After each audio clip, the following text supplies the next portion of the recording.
Security agencies did not begin with computers, cameras, satellites, or secret intelligence offices. They began with fear, the fear of invasion, betrayal, rebellion, and surprise attack. In the earliest civilizations, security was physical and direct. A guard at the gate, a soldier on the wall, a palace protector beside the ruler. Ancient cities built massive walls not only to defend people, but also to show power.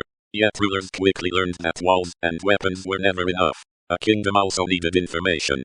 Across ancient empires, messengers rode across deserts, scouts watched enemy movements, and informants listened quietly in markets, royal courts, ports, and military camps. A whisper in a crowded marketplace could become a warning of rebellion. A message carried by horse could save a city before an enemy arrived. In this era, security was based on loyalty, secrecy, and personal networks.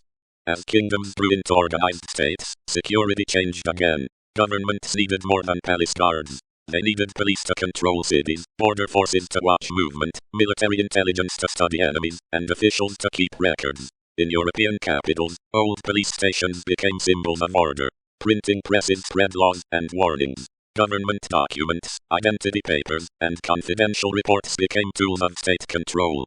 Security was no longer only about protecting one ruler. It became about protecting the state itself. Then the world wars transformed security forever. In World War I, soldiers fought in muddy trenches while commanders depended on scouts, maps, intercepted messages, and battlefield reports. A wrong message could cost thousands of lives. A correct warning could stop an attack before it began.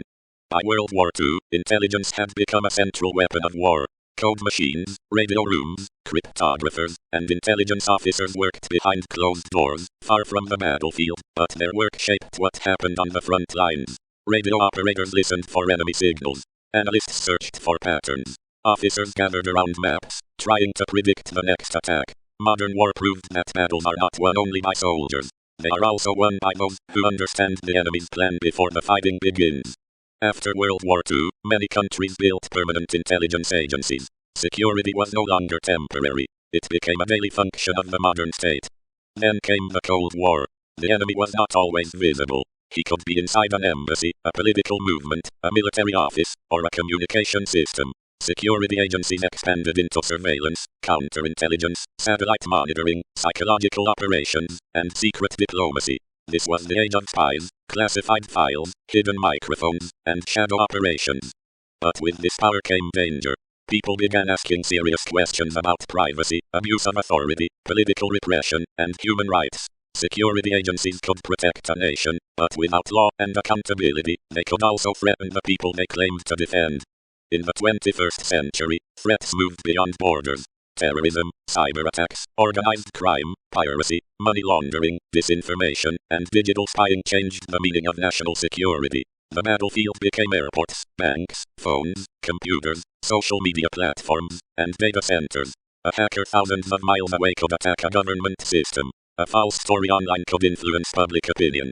So security agencies evolved again. They now need cyber experts, financial investigators, data analysts, counterterrorism units, border intelligence, and international cooperation. From ancient city walls to digital firewalls, from palace guards to cyber intelligence, security agencies have followed one long path: the human struggle to protect society from danger. But the final lesson remains clear. True security is not only power. It is professionalism, legality, accountability, and public trust. A nation is not safe simply because its agencies are strong. A nation is truly safe when its people can live freely, peacefully, and confidently under the protection of the law.